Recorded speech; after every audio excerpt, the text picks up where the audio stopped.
You're listening to TBR Radio Presents, the Dixie Heritage Hour, with your host, the Director of Dixie Heritage, Dr. Ed DeVries. Week on TBR Radio Presents, the Dixie Heritage Hour. Our guest, once again, is my dear friend Bob Eoff. Of course, Bob and I go way back, 20-some years. We were going to SCV meetings together back in Texas. And Bob was a bank officer and a bank president at a local bank in a town where I was the pastor. And of course, I can remember going in there and talking to him, eating lunch with him on several occasions. He was the one who got me involved in the Constitution Party way back when. Third party. Some of you may be familiar with the Constitution Party. I'll be honest, I've not really been active with the party for about 10 years now. In fact, the last Constitution Party candidate that I really actively supported was Michael Perotka back in 2004, and I helped to run part of his campaign. And I remember traveling around the country and stumping for Perotka back in 2004. I supported, I guess, Chuck Baldwin when he ran under the Constitution Party banner, but I wasn't really actively involved in the party by that time. But but Bob for years was the treasurer of the Constitution Party, and for about 2 years he was even the state party chairman there in Texas. He ran for the Texas state legislature under the Constitution Party, and just a great guy. He labored tirelessly for years in the Constitution Party, trying to help them to gain ballot access and trying to promote their candidates and so forth. And so in this interview, we kind of share some war stories, if you will, some election time war stories of what it was like to campaign for and to get votes counted for third-party candidates. I actually kind of upset the apple cart in Texas a little bit back after the 2000 election. I had written some newspaper pieces that made their way around the state, basically exposing that votes for third-party candidates were not even being counted in the state of Texas, and that there was just a gross problem with the way votes were being counted and tallied in that state and the way elections were being run. And it actually ended up kind of causing a little bit of an overhaul in the way that certain things were done in that state. But part of that kind of sprung out of some of the war stories that Bob and I will tell during this interview. And of course, we'll also talk about Bob living without a Social Security number and without a driver's license, and how he's been able to do that. And it's been kind of a difficult thing for Bob to do, of course, but he did it as a matter of conviction. And of course, he also, as he'll talk about, his grandchildren, his 4 grandchildren, and their parents, all no Social Security numbers, and the difficulties that created for them. But you say, well, why did they do it? Well, they had very strong convictions. When Bob, as a banker, came to realize really the evil of that whole system, it was a matter of conviction. And I'm saying all these things to say this, that Bob is not the typical radio show guest. Bob is somebody who has lived the things he is preaching, and he's lived them at personal expense. I also say some of these things because there are people in the Patriot community that will be listening to this radio broadcast. Maybe you listened to the last broadcast a couple of weeks ago when we had Bob Eoff as our guest. And they're thinking to themselves that, well, Bob or Bob's grandkids, eventually adopted a Social Security number. And I would never do that. Well, one of the reasons that you are able to live the way you are living right now is because men like Bob Eoff fought the battle for you years ago. And so I want you to kind of get to know the man a little bit, who you probably owe more to than you realize. And not only that, but Bob is a person who has gone to jail for these things. You wonder why some of you are able to kind of live outside of the system, kind of live off the grid, if you will, as easily as you do now. And I'm not saying that you do it easily, but the reason you're able to do it is because men like Bob were willing to go to jail for these convictions. In other words, it wasn't just something that they did as long as it was convenient and then they stopped doing it. I mean, that might be the case for the grandchildren, and of course, that's just the nature of life. But in Bob's case, he's never surrendered his convictions. He's gone to jail for his convictions. He'll talk about that a little bit. And so this is just an interview that even if you're not a person who's trying to live off the grid, you want to listen to this interview because you get to know somebody who has and who is, and you get to find out a little bit about how somebody who was actually a federal bank inspector, the president of a bank, someone who was very mainstream, you say, well, why does he walk away from the grid, if you will? Why does he walk away from the normal whatever of society? And you'll kind of find out why. And what you'll realize is that some of the ideas that are being embraced by the Patriot community aren't as radical or as extreme or as quote-unquote alt-right or whatever you want to tack onto that is the left would have us to believe. I mean, Bob is a college-educated man. He's politically active in the state of Texas. He was the treasurer of a major political party. He was the president of the bank for over 20 years. He was, like I said, a federal bank inspector before he became a bank president. Very mainstream guy. And this very mainstream guy just comes to see the truth of some things, and it changes his thinking politically, and it also changes the way he does some things as far as life decisions. And so not only is Bob somebody who practices what they preach, but he's just an illustration of the fact that a lot of the ideas that are being condemned by the left, by the cultural Marxists and the Bolsheviks, if you will, calling it, again, the alt-right and calling it extremism and whatever they want to tack onto it today. It's really just constitutional government, because you say, well, what made Bob Eoff come to these conclusions? And as he'll tell us himself, he read the Constitution of the United States of America. He read the Declaration of Independence. He read the Federalist and the Anti-Federalist Papers, which were basically the journals, the scholarly journals, if you will, and the arguments amongst the founding fathers for and against the Constitution. And that's all it is Bob just came to realize that the American vision of government as cast for us by the founding fathers was valid, was correct, was biblical. And it goes from there. So without any more introduction on my part, let's go into our second interview with my good friend, retired banker Bob Eoff. So have you had any difficulty getting, say, automobile insurance, not having a driver's license? A little bit, yes. But believe it or not, there are one or two companies out there that apparently don't require you to have a current driver's license or not. But they are a little hard to find, I'll grant you that. But it can be done, and the few times I've been stopped, I show my expired driver's license, I show my insurance, and sometimes they'll call in, and they'll tell me what they find out about me. Sometimes they'll call in, and they'll say, okay, go on your way, and sometimes they'll give me a ticket, and I have to pay it. Right.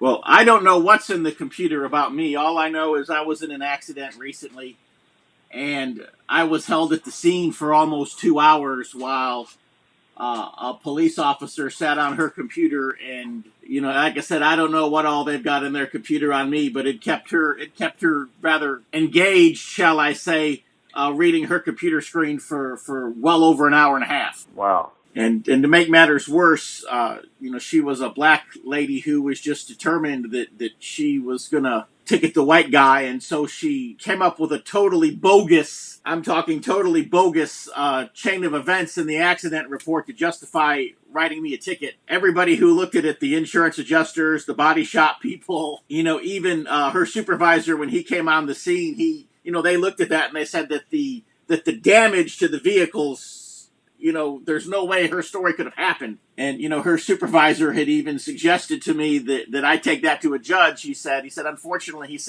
once she pushed that button, there's nothing we can do except for let a judge deal with it. But she even wanted to arrest me on the scene, but for whatever reason, she wasn't going to do it herself, and she actually called a supervisor onto the scene and wanted him to arrest me, and he spent however long, reading all of the stuff that was on the computer screen, and decided that he wasn't going to do that. That I hadn't, apparently committed a crime, that would justify arrest. And I just asked the man, I said, if she wanted to arrest me, why didn't she just slap the cuffs on me herself? Why did she call you? And he just looked at me and he said, well, apparently, sir, you intimidate her. Wow. Well, if I intimidate her, then she has the wrong job. Yeah, that's right. That was a good call. Wow. What a story. Yeah. So I know about, when they run you through their little system, they find out all about you. I know a little something about that. But I know you're going through a battle with your wife, your late wife, and her death certificate, and we'll get to that in a second. But are you undergoing any current driver's license battle right now, or no? No, not right now. No battle is ongoing at the moment. From your email, I didn't know if I was reading about an older incident or if that was something that was ongoing. But I'm looking at 42 U.S. Code 666, and it says that the state is required, basically to collect a number now in pretty much any matter referring, family affairs. To family affairs. And it also even says, the death certificate. And I know that your wife passed recently, and you were telling me that you were basically having issues with the non-disclosure of her social security number. Absolutely right. Now, she passed away February the 28th from Alzheimer's. But yes, going back a ways, let's see, I think it was 2008 or 9 when I got stopped and actually hired an attorney at that point. And maybe the attorney influenced the JP. I really think the JP knew me from Lions Club and being a bank customer, and he knew a little bit about my background and faith, and that's why he dismissed the case. But anyway, I ended up hiring an attorney to fight it for me, and he liked my case. He thought I had a good case based on the Texas Constitution, believe it or not, and that's why he took the case. Anyway, so I went to him, I paid him like $2,500. So anyway, when my wife passed away, the funeral home, of course they sit down and ask you a dozen questions, and then of course it always pops up, well, what's your wife's social security number? And I said, sir, I refuse to give that to you. Oh, well, you've got to give it. I said, no, sir, I refuse to give it. I almost thought to myself, I'll bury her in the backyard if I have to. Anyway, we went round and round and round about it. So then, a day or so later, I went back to the same attorney, told him what had happened, and he put a letter to the state Department of Health or whatever it's called, and said he knows my faith, my background, and this is one of those cases where he's not going to provide his wife's social security number. There's babies that die, there's homeless people that die. There are cases where the social security number is either refused or not available on people that die. And he told the head lady in Austin, he says, this is going to be one of those cases. So I showed that letter to the funeral home, and sure enough, they caved in and gave me the death certificate, which I still have. And as a matter of fact, I put a codicil in my will to my kids that when I die, do not give my social security number to anyone except the IRS and Social Security Administration, period. If you do, I'll cut you out of my will. And I hope that they will abide by that. My name is written in the Book of Life, not my Social Security number. I know you had told me at some point that you had 4 grandchildren that do not have Social Security numbers. That's correct, but they do now. And the oldest one's 18. I knew someday they would likely get them, and that would be their choice or their parents' choice. But for 18 years, roughly, they did not have numbers. And and my daughter and even my son-in-law, who's a Baptist preacher, he agreed with me for years and years and years, and they got by. It was tough, really tough for a lot of years, but they didn't have a number. But they finally did. 2 of the kids are working for a pizza place, and so, naturally the employers required a number, and I knew someday they'd cave in and get a number, and that's okay. But I protected them for 18 years. Well, the oldest one is 18, the youngest one is 10, but they finally got them all numbers, and that was an ordeal in itself because they were all, half grown, and they had to go through hoops. I mean, get school records, doctor statements, birth certificates, you name it, just to get a number because they didn't get a number early on in life, which, by the way, you don't have to do. Babies come out of the womb nowadays with a smartphone in hand, and their thumbs are just clicking it. And, of course, the nurse or doctor or whoever puts the form in your hands and with a pen and say, sign here, we'll get your kids tattooed with a number on their butt. And believe it or not, you can refuse. But you have to know that up front and say no. But there is no law to this day that requires every living U.S. citizen to have, use, obtain, or apply for a Social Security number. It's technically voluntary, but like I've told people over the years, it's about as voluntary as breathing air.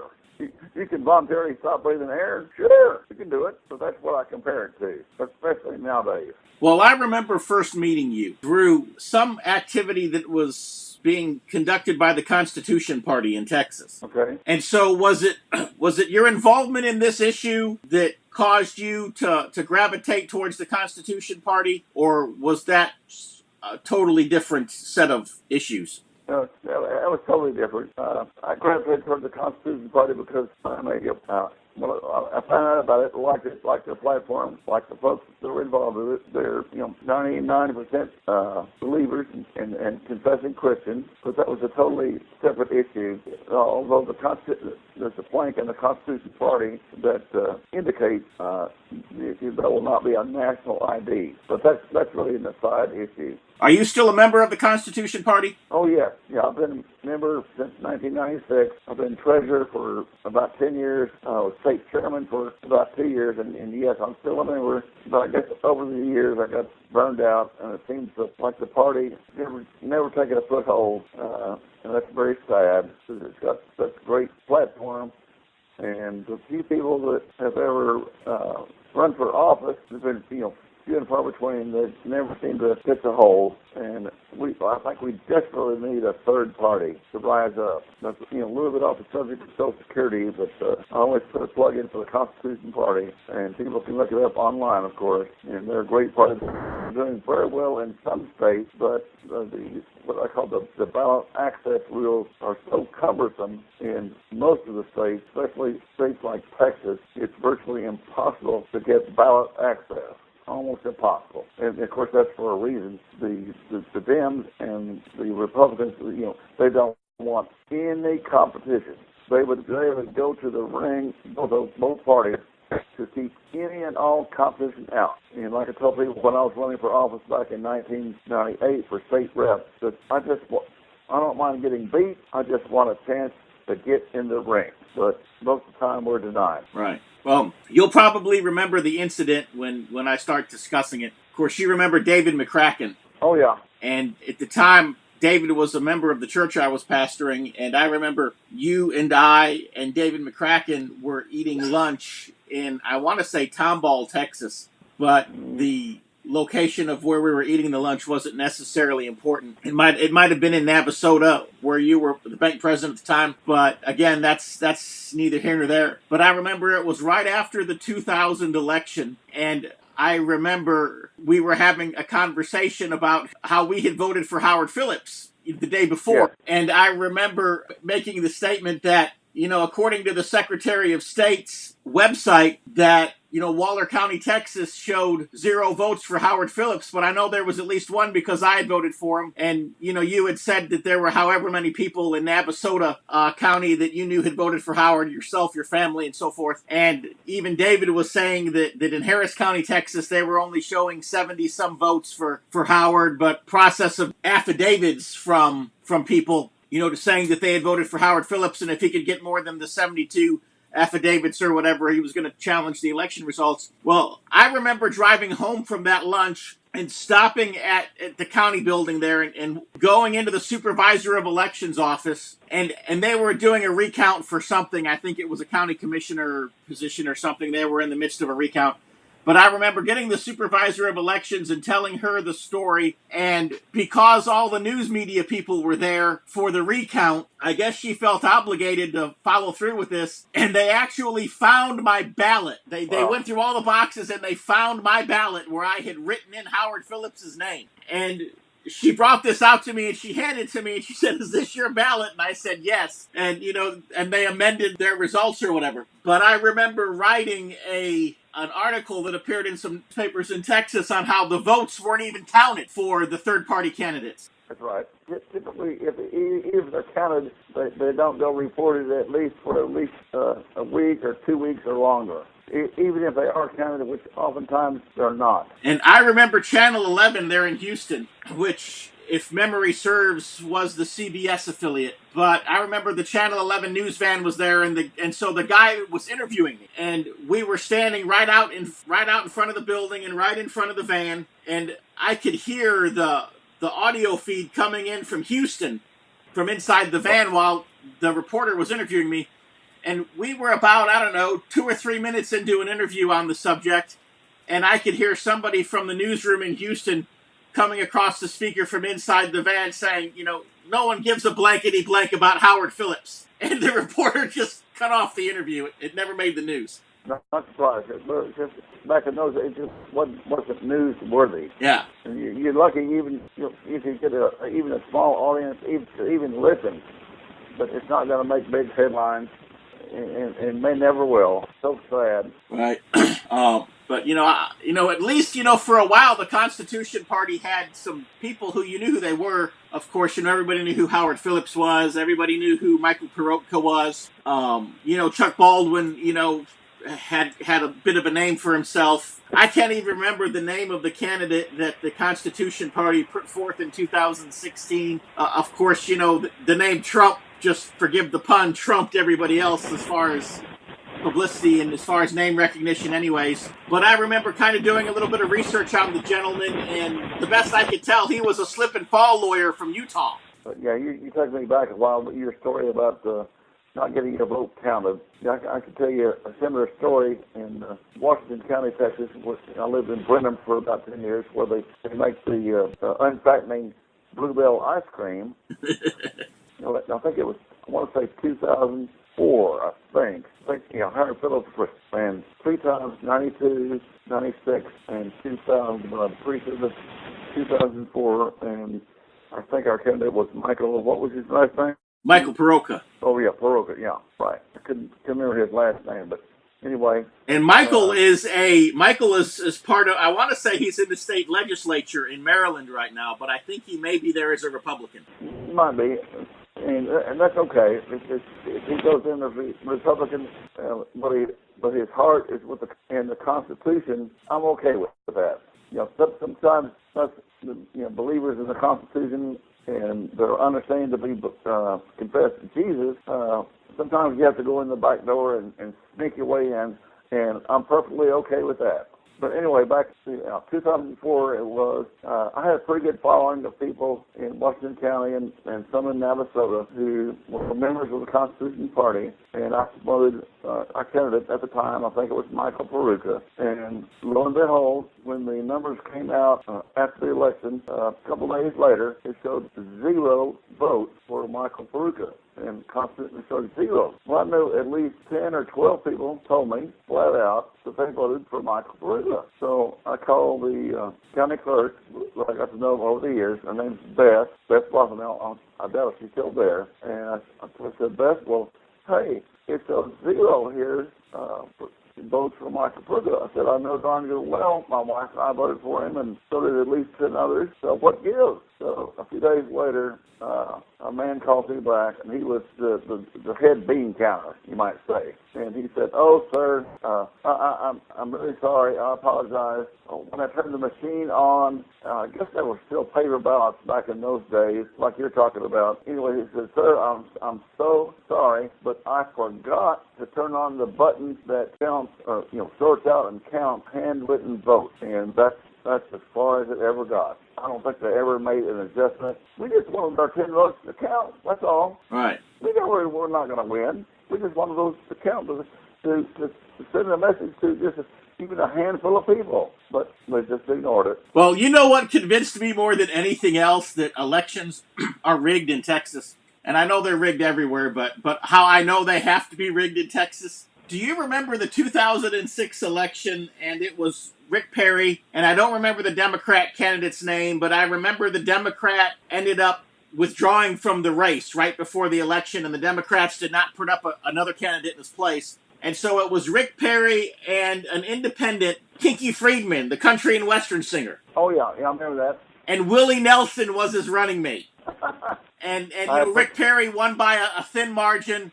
And you tell me that Willie Nelson can lose an election in Texas if it's conducted honestly and impartially. Well, I forgot all about that, but you're taking me way back. I mean, it's all but impossible for Willie Nelson to lose an election in Texas unless the thing was rigged against him. Yeah, you're right there. Yeah, I like Willie. I've heard him sing. I never have met him in person, but I like him. And like I say, I've heard him sing. But yeah, you're so right. The elections are rigged, and like I mentioned on the phone, I think in the last conversation, I think it was Stalin who said, "It matters not who casts the vote. All that matters is who counts the vote." Well, I can remember this was a number of years ago. I was watching a speech that Fidel Castro was giving, I want to say to the United Nations. But, he made the statement, he said that he was the democratically elected leader of Cuba. That every 6 years, I think he said, that they have an election in Cuba, and his name is on the ballot, and the Cuban people, they dutifully go to the polling places, and they cast their vote for him, and he is their duly elected constitutionally. In the Soviet Union, that, they did the same thing, and, he named off some other countries, China and some other countries, and he said that, I can't remember who it was at the time, if it was Kim Jong-il, or if it was Kim Il-sung. I can't remember who was the leader in North Korea, but he talked about how he was, democratically elected and so forth. And he said that, that these are, proper elections, whatever. He says, and then there's the United States. He said they put 2 names on the ballot, and the stupid Americans think they're choosing. Yeah, I was just going to say, that doesn't surprise me about Castro, but I started to say, I'll bet he was the only one on the ballot. Yeah, that was his point, that, that he was properly democratically elected or whatever. His was the only name on the ballot, whatever people voted for him. But in the United States, they put 2 names on the ballot, and the Americans think they're choosing something. Yeah. Well, they need 3 or 4 names on the ballot. Like some members of our party have said, we need more choices than Coke or Pepsi. And on that note, we're going to break for a word from our sponsor, the Barnes Review. If you love listening to the Dixie Heritage Hour, then I know that you'll love reading the Barnes Review. The Barnes Review is one of my favorite magazines. I began reading the Barnes Review long before they became a sponsor here on the program. In the Barnes Review, you will read vignettes of man, from the prehistoric to the very recent, from forgotten races and civilizations to first-person accounts of World War II and the late Cold War.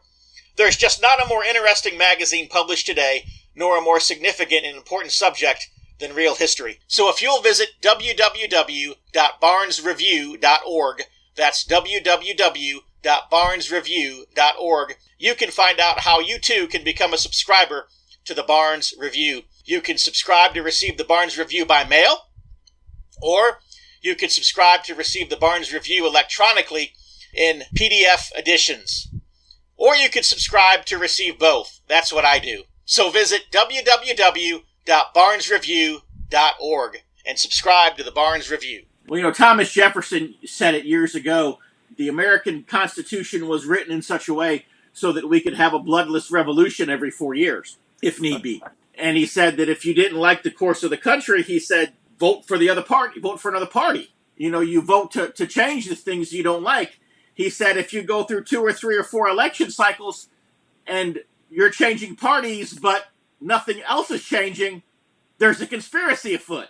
Yeah, I've heard that argument before, but if there's a conspiracy, it's an open conspiracy, and theoretically we have a choice. The choice is: would you like to go off the cliff at 80 miles an hour, or would you prefer to go off the cliff at 90 miles an hour? Yeah. Well, to some degree, to kind of take that analogy, we've changed drivers now with Donald Trump, but the question is Donald Trump really driving the car, or are they just allowing him to sit in the driver's seat? Well, I think he's the first one in a long, long time that at least every now and then they'd let him drive the train. Not all the time, but maybe on certain days they said, "Okay, Donald, you can drive the train today." And the next day they said, "Well, we'll just let you sit in the driver's seat." But I think he's done a better job of that than many presidents before him. So I'm going to ask you a question, and there's no right or wrong answer to this question. And to be honest, I don't purport to know the answer to the question. Sure. But the fact that I'm going to ask the question is going to indicate that I have doubts. Okay. Dude, I'll give you an honest, straight-up question. I mean... And this was 20 years ago. I remember, going to parties at your house, and you would invite a bunch of people over, and we'd have food and some fellowship, and you'd show Alex Jones videos. Alex Jones? Oh, yeah. And I still watch Alex Jones's InfoWars and videos and things, and he puts out a lot of good stuff. But I guess the nagging question that I've had for the last couple of years now, do you think Alex Jones is the real deal, or do you think that he's some type of CIA or government plant that is just designed to keep us all on a mailing list and managed? Well, first of all, I remember you having me over at my house and pick people, but I have met Alex Jones in person in Dallas years ago, and in my opinion of Alex Jones is he's probably right on a lot of things, but I think on at least some things he's gone off on the deep end, and a lot of people consider him a lunatic, and I'm not sure they were always wrong on that point. But he's right on target on a lot of points, but I don't agree with him on everything. I think he might uncover some little fact here and there, and then he multiplies it 100 times. So I tend to discount a lot of things that he says. Right. So that's my honest, straight-up answer to you. Have you heard about the new movie that he's come out with? I believe it's called Revelation. Yeah, I think it's coming out on, I want to say August the 4th. And so I'm looking forward to seeing that. I'm sure there'll be some good stuff in that. Let me just pause for a second and say, Ed, I thank you so much for your call. It is so nice talking with you and sharing with you, hearing your stories. And, boy, you're taking me back down memory lane. I'm so glad I still have some gray matter between my ears, and I can still remember some of those things and repeat them. Some of the things I have forgotten, but you're taking me back down memory lane, and you're helping me revive some of those old memories. So for that, I want to thank you, sir. Well, I'm happy to do it. And I'm so glad we still have a little freedom left, like freedom of speech. And whoever's listening to this conversation from Homeland Security or whoever, hope you get an earful. And but that's what we've been talking for an hour and a half. So they may have had to go on to walk the dog too. So, is there anything else that you had wanted to talk about in this interview that I didn't ask you about? Or? Well, we didn't touch much on I used to call it socialist security, but maybe we can save that for another day if you like. Well, what was it that you wanted to discuss, or that you wanted to say that I didn't give you a chance to? Okay, well, I made some notes for myself a few hours ago, if and when we got on the subject of Social Security, and I'll just touch on them real quickly, and maybe we have another conversation someday. But Social Security, first of all, it's not insurance. It was sold as insurance, but it doesn't meet the definition of insurance.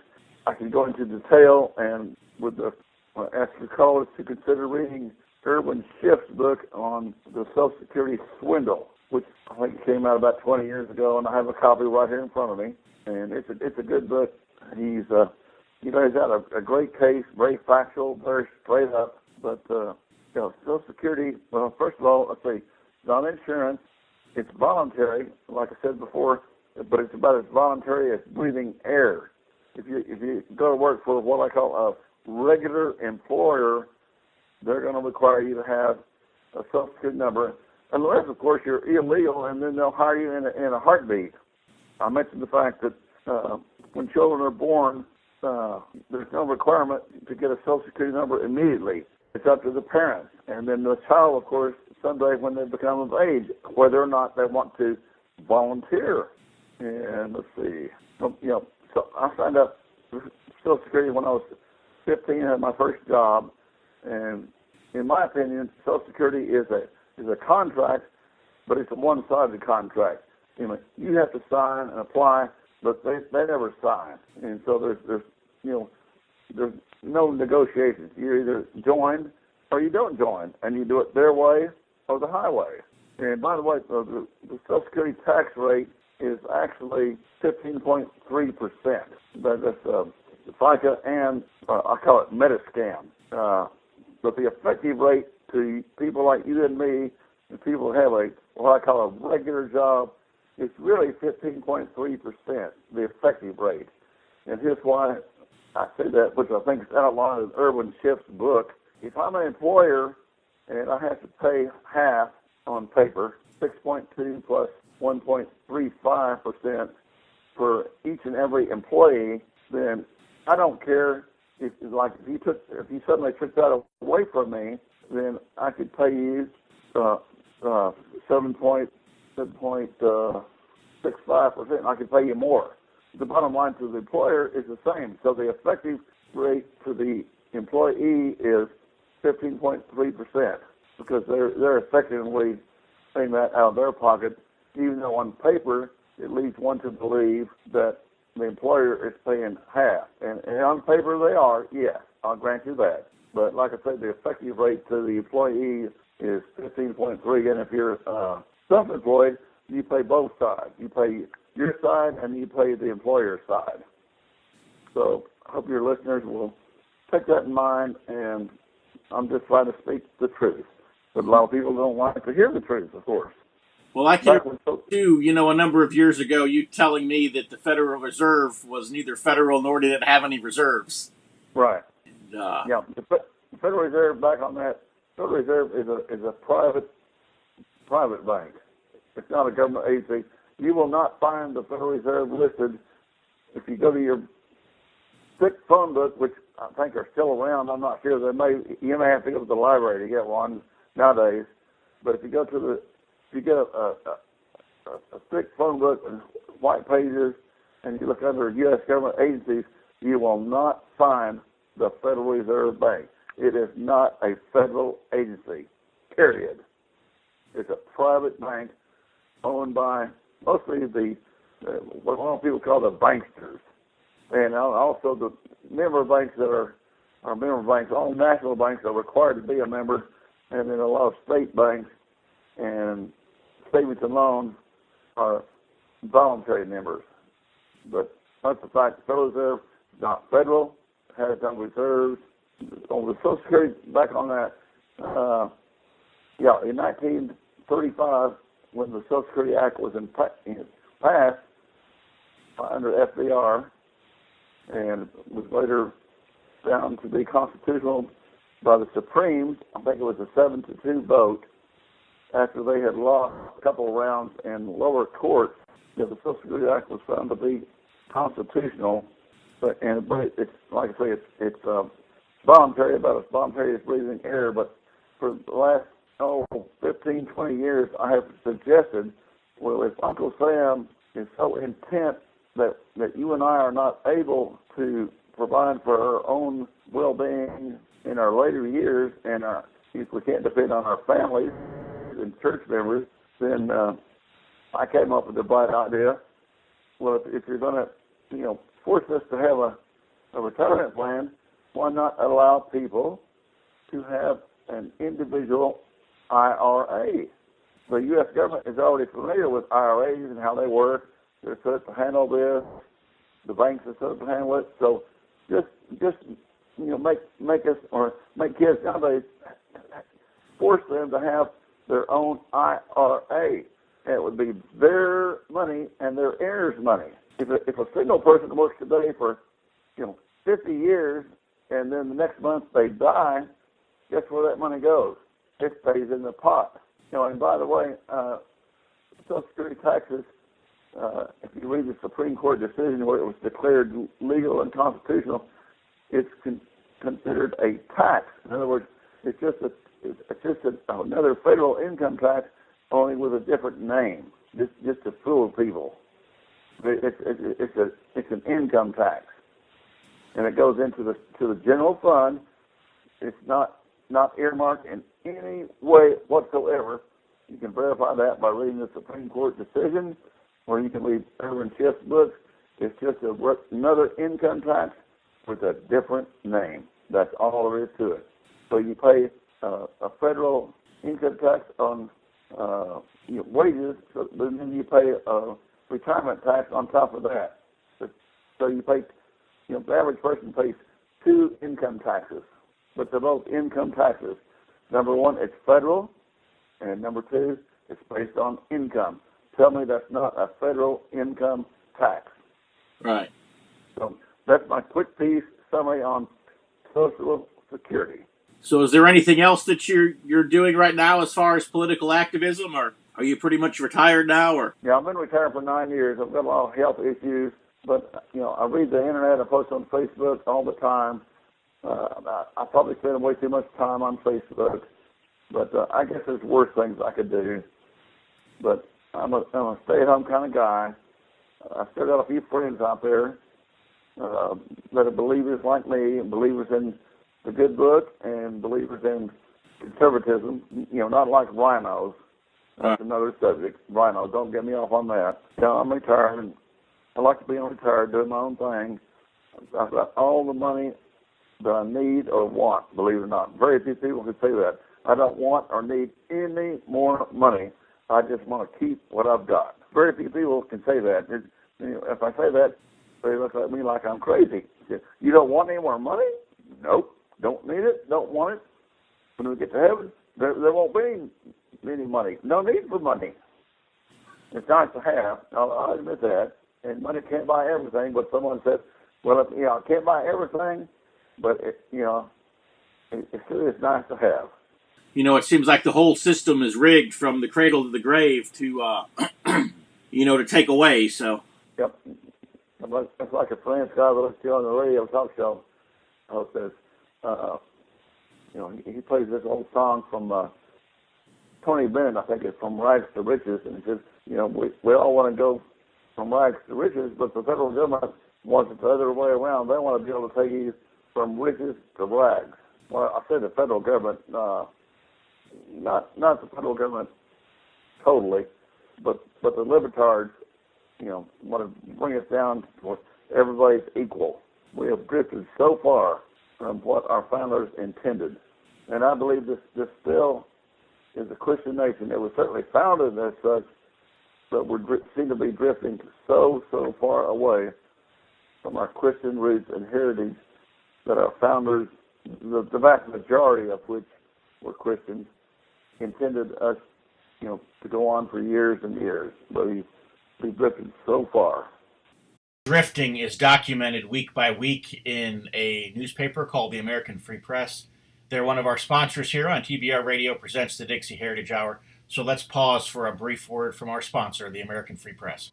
If you're like me, and I'll bet you are because you're listening to the Dixie Heritage Hour, you like to be on the cutting edge of honest news and accurate information. You like to hear about the latest financial trends and to know what's happening around the world and right here in the United States. The things that can directly impact you, your life, and the life of your family. And if you're like me, you do not rely on the mainstream media to obtain this information because, frankly, you know that you just can't trust them. Fortunately, there is an alternative news outlet with a long-established track record for honesty and integrity, and that is the American Free Press. AFP is the preeminent alternative, independent news source for honest, hard-working, truth-loving Americans. AFP is the antithesis of the controlled, lamestream media.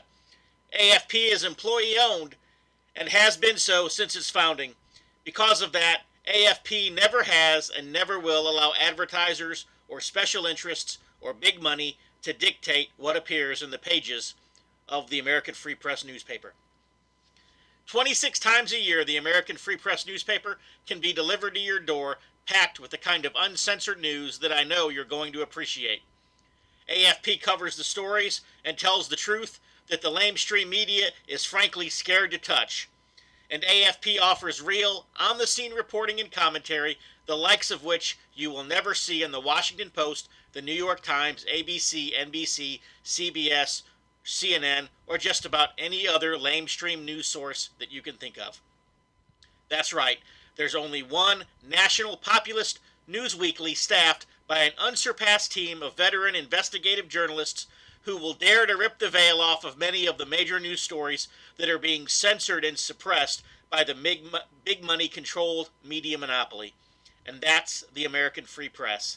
AFP publishes exciting, in-depth, uncensored news and information that's grassroots and patriotic, information that Americans need to know in order to combat the growing police state. AFP stands firmly against the New World Order and against those who are working to establish a global plantation under the rule of a powerful few. In short, AFP is your voice. If you have any doubt why they want to silence AFP, you must be relying on the lamestream media for your news, and folks, that's a big mistake. If you're ever dissatisfied with your subscription to the American Free Press, their guarantee is that you just drop them an email and they will gladly refund the unused portion of your subscription. So what are you waiting for? Visit www.americanfreepress.net. Once again, www.americanfreepress.net. And find out about the American Free Press. Do it today. Back with our guest, Bob Eoff. Bob, why don't you pick up where we left off? But when I get to the pearly gates, which I fully expect to, St. Peter, he's not going to say, "Okay, Bob, what's your Social Security number?" He better not ask me for that. Otherwise, I might just refuse it and say, "Send me back to Earth," or, I don't think it's going to happen. But I'll say, "Well, look in your book of life. If you don't find my name." And he said, "Oh, yeah, the book of life. Got it right here." I know I'm getting a little off tangent there and maybe a little too sarcastic, whatever. Anyway, I said I'd tell you the truth, so that's just off the top of my head. I know you look at the big picture and the long-term future, and I know eternity is a long time. Used to be a bumper sticker. I haven't seen one in years and years. It says, "The main thing is to keep the main thing the main thing." So you had said earlier that you had some health problems. What are you going through? Oh, gosh, I could talk to you for another 5 or 10 minutes, but I guess my health issues started about 3 years ago. Up until that time, I was in absolutely perfect health. I mean, I might have been, one day every 10 years, but all of a sudden I started having health issues. I had shortness of breath, just going back about 3 years ago. My brother-in-law took me to the hospital, and lo and behold, I had a kidney or liver infected twice, and then I had a touch of pneumonia. Turns out I had blood clots, and I forgot now. It takes me back about 3 years, but anyway, I had all these issues, and I've been in the hospital, 5 times in the last 3 years, and rehab units 3 times in the last 3 years. And, I had falls and seizures, and busted my bottom lip in 2 all the way through. I had to have a pretty big operation on that, physical therapy, and I'm in pretty good shape now. I have to use a cane, but my balance is absolutely terrible. I can't hardly stand up or walk very far, and I can't stand on one leg. That might sound crazy, but you see if you can try to stand on one leg for even 5 or 10 seconds. If you can do it, that's great, but I can't do it. I'm going to fall over. Then about 2 months ago, I had cataract surgery, and let's see, I've got skin cancer on the tops of both arms, pretty bad. I could live with the skin cancer, and I could live with the cataracts. I found out about a year or so ago I did not have Parkinson's. One doctor was convinced I had Parkinson's, so I went to another doctor, and he said, well, I'll send you to a test. Well, 4 out of the 5 doctors I've been seeing regularly told me flat out, they said, Bob, there is no test for Parkinson's. But there is. It's only about 4 years old, but there is a test for it, and I took it. It took about 6 hours. But inject you with some kind of atomic fluid and put you under a X-ray machine like an MRI. Anyway, I passed it. I was told that the test is 95% accurate, so I'm taking them at their word, and I'm just so thankful I do not have Parkinson's. And so I'm getting around okay. That has really given me a boost to find out I don't have Parkinson's, and then a recent boost is my cataract surgery turned out pretty good, so I can see much better out of both eyes, so that has changed my attitude, and I'm feeling pretty good about life and myself, and I was down in the dumps and very depressed for a couple of years. But so thank you, Ed, for allowing me to share with you. I know I've rambled on and on and on about my issues, and you can tell me yours if you want to. I'm just on someone. I'm retired and got all day long. I know that the last bank you worked at was in Princeton, Texas, right? Yeah, I've been here in Princeton for, it'll be 13 years come November. So did you position yourself there because that's where you wanted to retire? Or did you retire there because that just happened to be where you were at when it came time to retire? Well, I found a job here back at 2005 with a small hometown bank, and I worked there about 4 years. I was retired as president, but I retired the day I turned 62. But I moved here, I retired here, and made some good friends here, and it's a nice town. It's really growing. I think the population is like 7,000, I want to say. It's about 35 miles northeast of Dallas. But McKinney, Texas, is about 12 miles away, and it's growing. It's a county seat, and I think the population is up in McKinney, Texas, to about 200,000 now, approaching that. Colony County is a very well-to-do county. It's got the lowest tax rate of all 254 counties, and I know the county judge, other people, and they're doing a great job. But boy, it is growing. It's expected to surpass Dallas County in the next 20 or 30 years, population-wise. It's a very upscale county. I probably should have asked you a lot of these questions 20 years ago, but, I was younger then and, didn't have... Yeah, well, that's okay. We're still alive and kicking. And, by the way, talking about getting older, my mother, she'll be 93 in October, and she came up with a saying, I don't know if she's heard it or repeated it, but she was, life is like a roll of toilet paper. The closer it gets to the end, the faster it goes.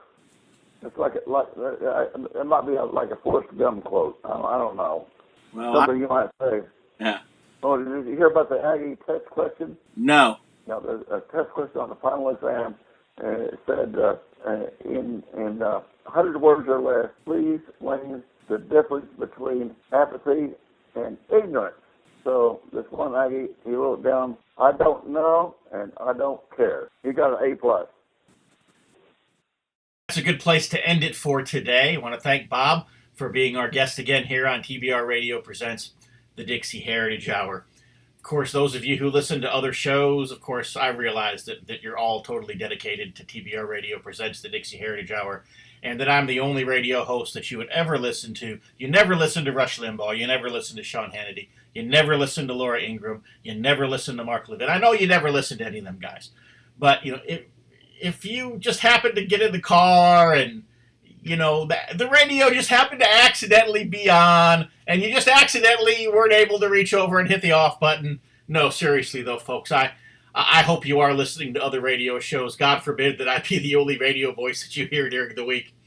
But because I know you're listening to other radio shows, and I know that especially Hannity loves to do the montages, and so we've decided to do a little bit of a montage of sorts. But it's not the typical montage. Back when Kinky Friedman, we talked about him earlier in the interview, back when he was running for governor of Texas, one of the ways that he paid for that campaign was the Kinky Friedman doll. And it was a picture of him in a cowboy suit. The doll, rather, it was a doll, a Barbie doll-sized doll of him in a cowboy suit with a cowboy hat. And there was one of those pull strings on the back, and you pulled the string and the doll would talk. And of course, what it would say were things that Kinky Friedman, was saying on the campaign trail. And so we've put together a montage of sorts, but it's not the typical montage. It's the montage of things that the Kinky Friedman for governor candidate doll with the pull string said. I can't screw things up any worse than they already are. I'll sign anything but bad legislation. How hard could it be? If you elect me the first Jewish governor of Texas, I'll reduce the speed limits to 54.95. If you don't love Jesus, go to hell. I'm not pro-life, I'm not pro-choice, I'm pro-football. I don't know how many supporters I have, but they all carry guns. My heroes are teachers, firefighters, cops, and cowboys. I'm gonna de-wussify Texas if I gotta do it one wuss at a time. Read my lips, I don't know. I'm not anti-death penalty, I'm anti the wrong guy getting executed. I'm running for governor, not God. Trust me, I'm a Jew. I'll hire good people. Hell yes, it's a Cuban cigar, but I'm not supporting their economy, I'm burning their fields. I support gay marriage. They have every right to be just as miserable as the rest of us. The only two good balls I ever hit was when I stepped on the garden rake. I've got a head of hair better than Rick Perry's, it's just not in a place I can show you. Money can buy you a fine dog, but only love can make him wag his tail. I'll keep us out of war with Oklahoma. Texas has a capital that was built for giants, but it's inhabited by midgets. Why the hell not? Remember, folks, Friedman's just another word for nothing left to lose. Never re-elect anybody. May the God of your choice bless you. Thank you very much. You're welcome, Kinky. Enjoyed that montage with the Kinky Friedman for governor candidate doll with the pull string, the kinkyisms, if you will. But I want to thank you once again for being our listener here on TBR Radio Presents, the Dixie Heritage Hour. Thank you for taking an hour out of your busy week to listen to our program and to spend some time with myself and our guest, Bob Eoff. I want to encourage you to go to my website, www.dixieheritage.net, www.dixieheritage.net.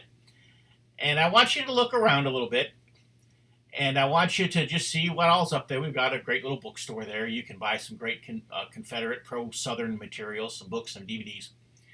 But we also have a place where you can sign up to get a free copy of my book,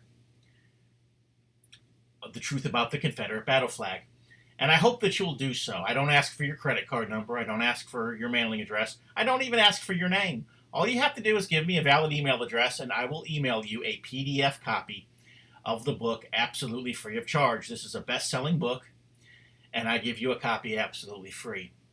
And when you sign up, you'll also be put on our mailing list so that you'll receive every week on Friday the Dixie Heritage newsletter.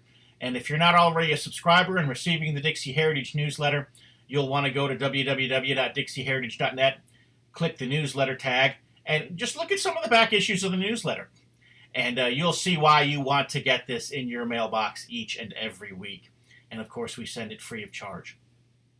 So be sure to do that. And then go to our sponsor's website, barnesreview.org. Check out the Barnes Review. It's a great magazine. A magazine that you need to be reading.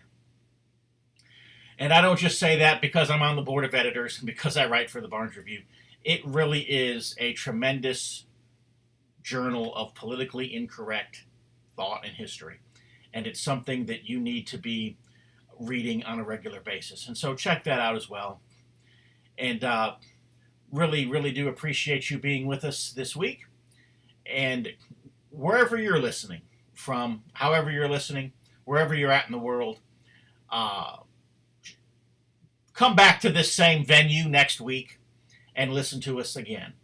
Also, if you go to the www.dixieheritage.net website, send me an email. I'd love to hear from you. I'd love to know who our listeners are here on TBR Radio Presents, the Dixie Heritage Hour. So until next week, God bless. Sail on a 2-night Bahamas Paradise cruise from just $149. Cruise and Bahamas resort stay options also available at amazing prices. Call 800-814-7100. That's 800-814-7100.